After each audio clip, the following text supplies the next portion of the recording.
സെക്രട്ടേറിയറ്റിന് മുന്നിൽ secretariat employees association flex board സ്ഥാപിച്ച സംഭവത്തിൽ കർശന നടപടി സ്വീകരിക്കാൻ ഹൈക്കോടതിയുടെ നിർദ്ദേശം. ഉത്തരവുകൾ ജനസേവകരായ സർക്കാർ ഉദ്യോഗസ്ഥർ തന്നെ പാലിക്കാത്തത് ദയനീയമെന്ന് കോടതി. ഉദ്യോഗസ്ഥർ നിയമലംഘനം നടത്തുമ്പോൾ കോടതിക്ക് നോക്കിയിരിക്കാനാകില്ല. ഇത്തരക്കാരെ സസ്പെൻഡ് ചെയ്യുകയാണ് വേണ്ടതെന്നും കോടതി. അതേസമയം കോടതി ഇടപെടലിന് പിന്നാലെ സംഭവത്തിൽ കേസെടുത്ത് കന്റോൺമെന്റ് പോലീസ്.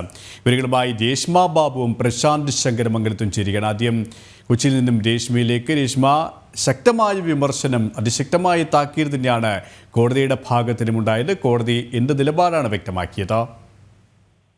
സുരേഷ്, ഇന്നലെ ഈ സെക്രട്ടേറിയറ്റിന് മുന്നിൽ ഹൈക്കോടതിയുടെ തന്നെ മുൻകാല ഉത്തരവുകൾ ലംഘിച്ചുകൊണ്ട് എംപ്ലോയീസ് അസോസിയേഷൻ കൂറ്റൻ ഫ്ലെക്സ് ബോർഡ് സ്ഥാപിച്ചിരുന്നു. നടപ്പാത കയ്യേറിക്കൊണ്ടായിരുന്നു ഫ്ലെക്സ് ബോർഡ് സ്ഥാപിച്ചത്. ഇതിലാണ് ഹൈക്കോടതി കർശന നടപടി സ്വീകരിക്കാൻ നിലവിൽ ഇടക്കാല ഉത്തരവ് പുറപ്പെടുവിച്ചിട്ടുള്ളത്. സംഘടനയുടെ പ്രസിഡന്റും സെക്രട്ടറിയും അഡീഷണൽ സെക്രട്ടറി, ജോയിന്റ് സെക്രട്ടറി എന്നീ റാങ്കിലുള്ളവരാണ്. അത് അതീവ ഗൗരവത്തോടെ കാണുന്നുവെന്നും ജസ്റ്റിസ് ദേവൻ രാമചന്ദ്രൻ പറയുകയും ചെയ്തു. എന്തായാലും ഇക്കാര്യത്തിൽ പ്രത്യേക സംഘത്തെ അന്വേഷണത്തിന് നിയോഗിക്കാനായിട്ട് സംസ്ഥാന പോലീസ് മേധാവിക്ക് ഹൈക്കോടതി നിർദ്ദേശം നൽകി. ഒരാഴ്ചക്കകം ഈ അന്വേഷണം നടത്തി റിപ്പോർട്ട് ഹൈക്കോടതിയിൽ സമർപ്പിക്കുകയും വേണം.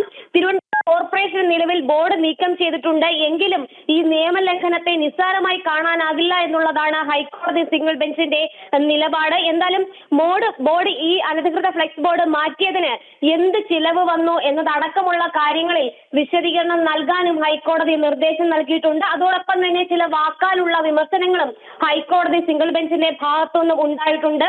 ഈ സർക്കാരിന്റെ ആകട്ടെ കോടതിയുടെ ആകട്ടെ ഉത്തരവുകൾ ജനസേവകരായിട്ടുള്ള സർക്കാർ ഉദ്യോഗസ്ഥർ തന്നെ പാലിക്കാത്തത് ദയനീയ സ്ഥിതി എന്നാണ് ജസ്റ്റിസ് ദേവൻ രാമചന്ദ്രൻ വിശേഷിപ്പിച്ചത്.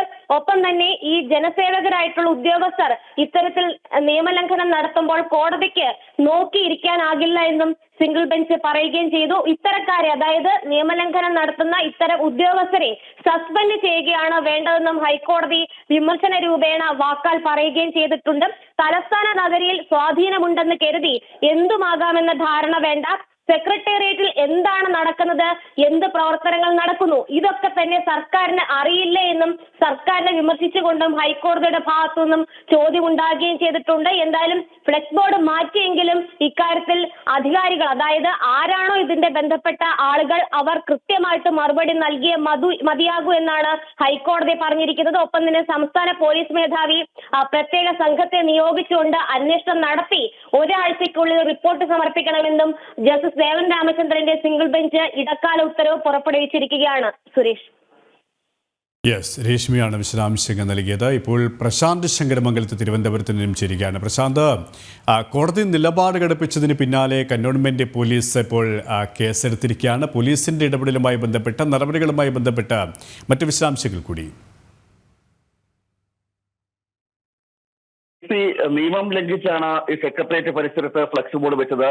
നമുക്കറിയാം, നേരത്തെ തന്നെ ഹൈക്കോടതിയുടെ ഇടപെടൽ ഉണ്ടായിരുന്നു, ഹൈക്കോടതിയുടെ പരാമർശങ്ങൾ ഉണ്ടായിരുന്നു. ഇത്തരത്തിൽ റോഡ് സൈഡിലും ഇത്തരത്തിൽ ഫ്ലെക്സ് ബോർഡുകൾ വെക്കാൻ പാടില്ല എന്ന ഉത്തരവുണ്ടായിരുന്നു. അതിന് ലംഘിച്ചുകൊണ്ടാണ് ഈ സെക്രട്ടേറിയറ്റ് പരിസരത്ത് ഫ്ലെക്സ് ബോർഡ് സ്ഥാപിച്ചത്. അതും പടുകൂറ്റൻ ഫ്ലെക്സ് ബോർഡുകളാണ് സ്ഥാപിച്ചത്. മുഖ്യമന്ത്രിയുടെ അടക്കമുള്ള ചിത്രങ്ങൾ വെച്ചുകൊണ്ടുള്ള പടുകൂറ്റൻ ഫ്ലെക്സ് ബോർഡുകൾ സ്ഥാപിക്കുകയും ചെയ്തു.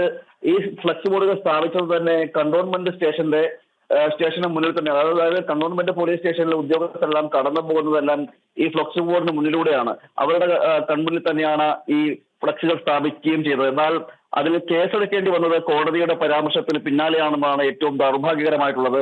അതായത് ഇത്തരത്തിൽ കോടതിയുടെ ഭാഗത്തു നിന്നും ഹൈക്കോടതിയുടെ ഭാഗത്തു നിന്നും ഈ ഫ്ലെക്സ് വെച്ചതടക്കമുള്ള കാര്യങ്ങളെ ചൂണ്ടിക്കാണിച്ചുകൊണ്ട് രൂക്ഷമായ വിമർശനങ്ങൾ ഉന്നയിച്ചതിന് പിന്നാലെയാണ് ഇപ്പോൾ കേസ് എന്ന നടപടിയിലേക്ക് കന്റോൺമെന്റ് പോലീസും ചെയ്തിരിക്കുന്നത്. കണ്ടാലറിയാവുന്നവർക്കെതിരെയാണ് അപ്പോൾ ഇത്തരത്തിൽ കേസെടുത്തിരിക്കുന്നത്. നമുക്കറിയാം, ഈ ഫ്ലെക്സ് ബോർഡ് സ്ഥാപിച്ചതെല്ലാം സെക്രട്ടേറിയറ്റിലെ ഉന്നത ഉദ്യോഗസ്ഥരാണ്, CPM അനുഭാവികളാണ്, ബന്ധമുള്ളവരാണ്.